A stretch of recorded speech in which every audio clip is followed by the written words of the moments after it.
In this go-for-a-punch world in which we live, where we spend our days with SpongeBob SquarePants and our nights strolling London after midnight, you may think you've heard of everything we've yet to find. But there is more unknown in this world than you could possibly imagine. This is lesser-known lost media. Welcome back to the channel. It is I, your host, Mr. Sean, here with Volume 17 of Lesser Known Lost Media. This is the show where we talk about lost media that you just don't see covered that much on YouTube. How this normally works is I start with 4 safe-for-work pieces of lost media, followed by a brief ad break, and then one final piece of not safe-for-work lost media. However, there is one slight difference with today's episode, because 2 days before I posted, and actually 2 days after I had recorded Volume 16, there was actually an update on one of the pieces featured. So we're going to start with that update, and then we're going to move into the normal way the show goes.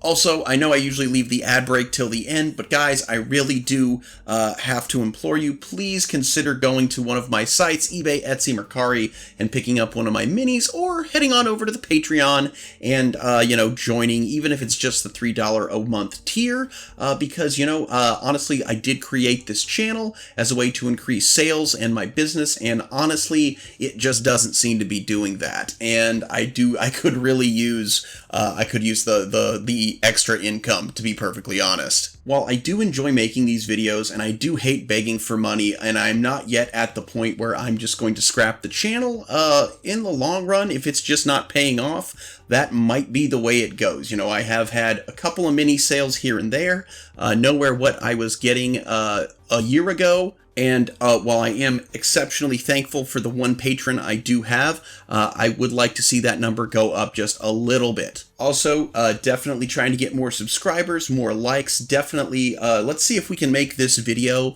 the one that gets the first video to get 100 likes in the first 7 days. It's a small little click for you. Just go ahead. I'll wait a second. Go ahead. I'm waiting here. Click that like button. Help me get 100 likes on this video within the first 7 days that it comes out, and like I said, we'll do an extra giveaway, just like when we get to that 500 subscribers. So, hey, I'll give you a couple seconds here. Just click that like button. Go ahead, subscribe if you haven't already. Leave a comment at any point during this video, please. Engagement is key to growing the channel and, by extension, growing my business. So go ahead, click that like. I'm really hoping if I say it enough times, you'll do it. And let's get to that update.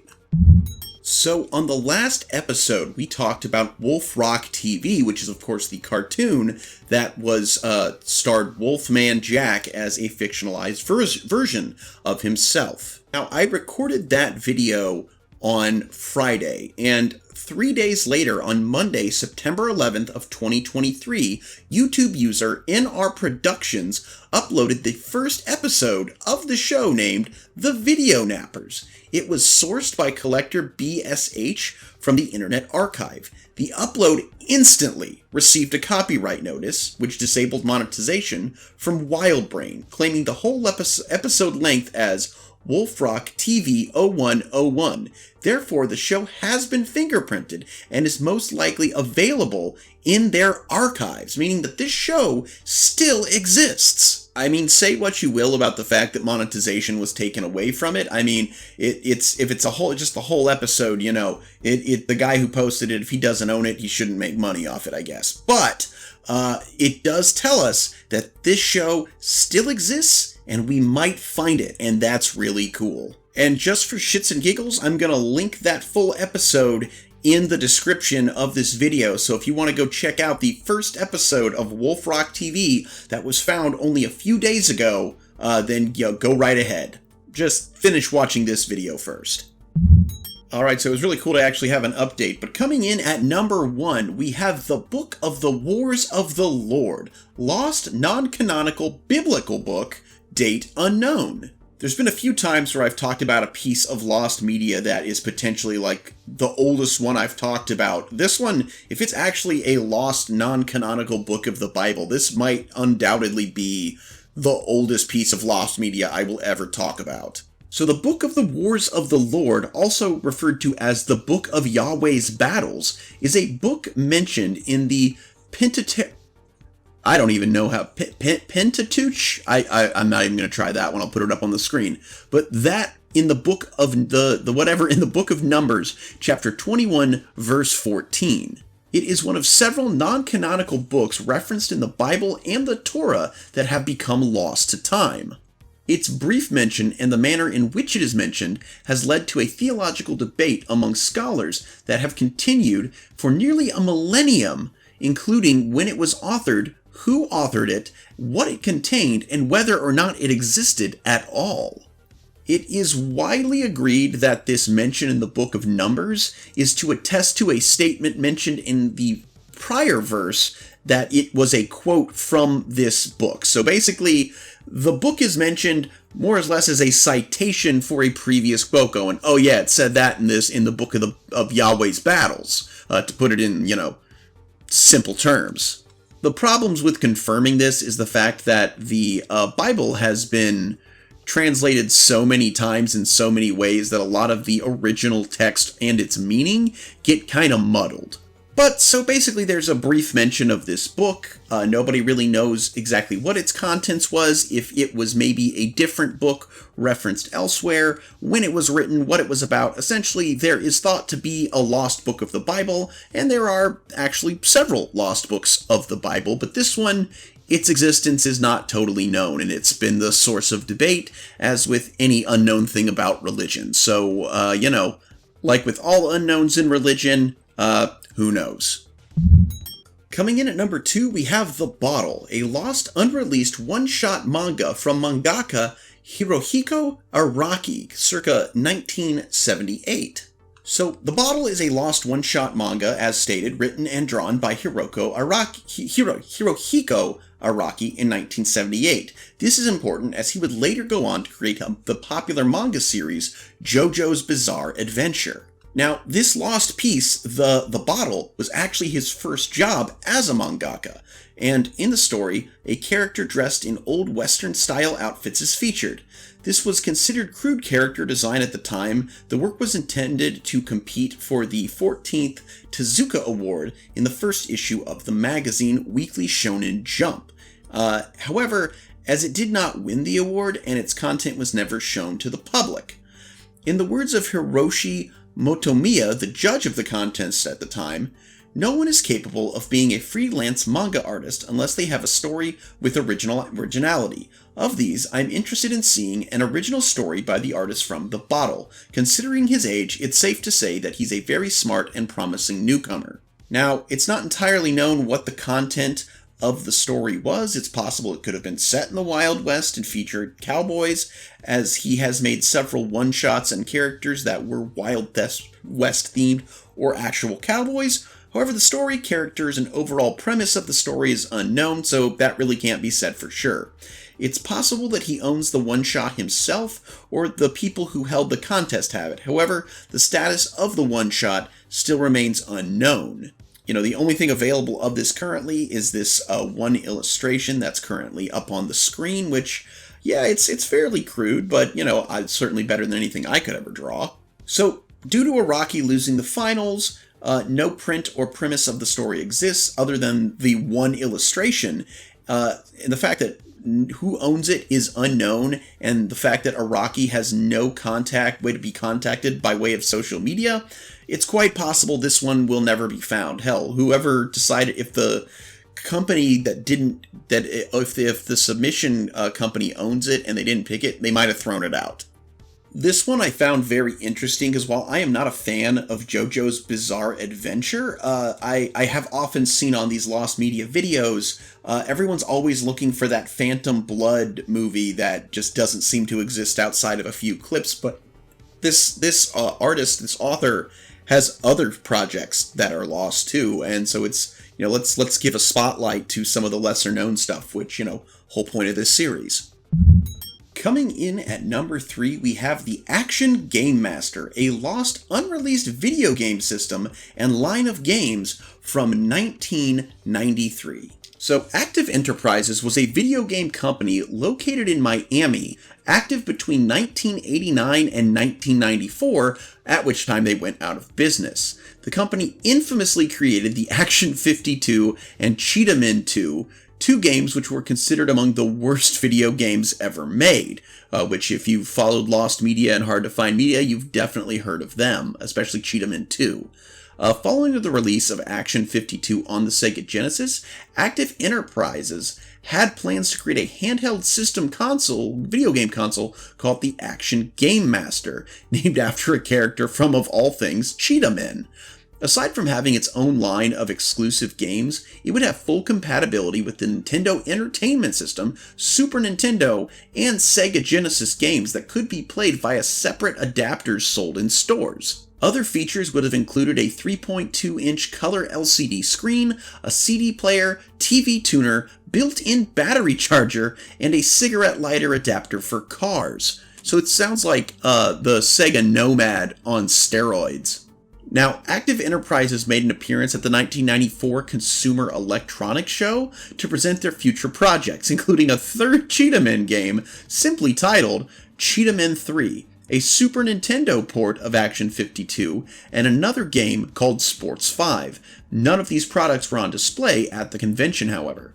It appears that the console had minimal work done on it beyond the concept, and there are no known prototypes of it or its line of games to this day. However, it can be assumed that the product would have been expensive, bulky, and a generally poor device with low battery time due to its energy consumption.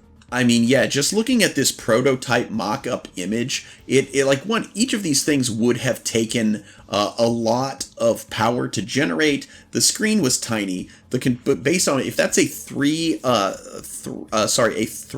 whatever, what did they say it was? Sorry, let me look. Yeah, that's a 3.2-inch screen, which means that this controller would have been absolutely massive for a tiny screen. You would have had to have this thing plugged in like at all times. Like, I don't think this thing could have run on batteries. And you would have also had to have had all of these like very they probably would have been expensive if they would have been legal at all. The Sega adapter, the NES, Super NES adapter, the TV tuner adapter, the ability to play things off of a CD-ROM. Yeah, all of this, I mean, great idea and kind of a mix of stuff we have today. But I think it just was, at least in the 90s, was trying to do too much at once too early. And given the general shitty nature of their products, I don't think if this thing had seen the light of day, it would have been any good at all. While it's a neat idea, this one can stay lost. Alright guys, at number 4 we have Crash Bandicoot and Spyro Adventure World, Lost Online Games from 2004.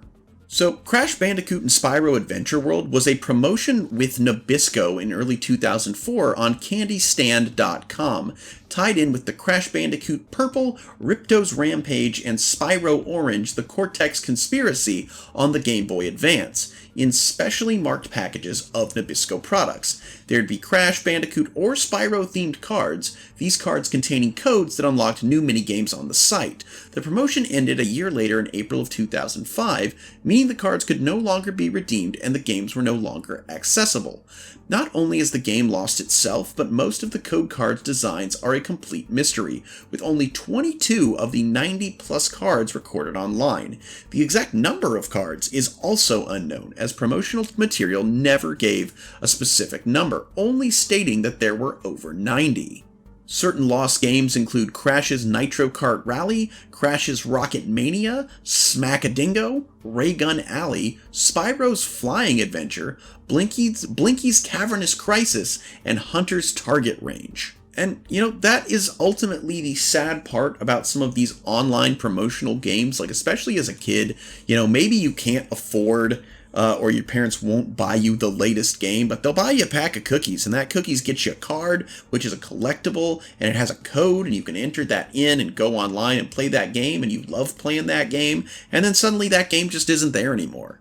It's weird to think in this day and age where we're told all the time, oh, you know, you put something on the internet, it's there forever, and then there's specifically us Lost Media fans know that there are things that were put on the internet that nobody can find anymore, so, kind of sad that statement isn't true in some cases.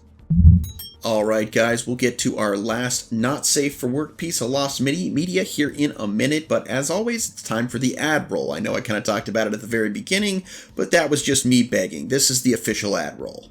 At my sites, Chimera Miniatures, and I sell on eBay, Etsy, and Mercari. I sell all kinds of custom miniatures, not safe for work miniatures, kit bashed miniatures, simple costume repaints if that's what you're looking for, as well as all manner of collectibles, including Squishmallows, Pokemon cards, anime figures, vintage toys, whatever I can get my hands on, honestly. All of this being said, that this channel is my way to kind of boost my business, get my name out there, get my products out there, make a name, and get some brand recognition. So if you could go take a look at those sites, just the added traffic alone is definitely enough to start making it show up in other people's feeds and algorithms. And if you could also take the time to help this channel grow, give the like, subscribe, make the comment, and always share the video with your friends. I'm not going to take up any more of your time on my begging, so let's get to that final piece of lost media.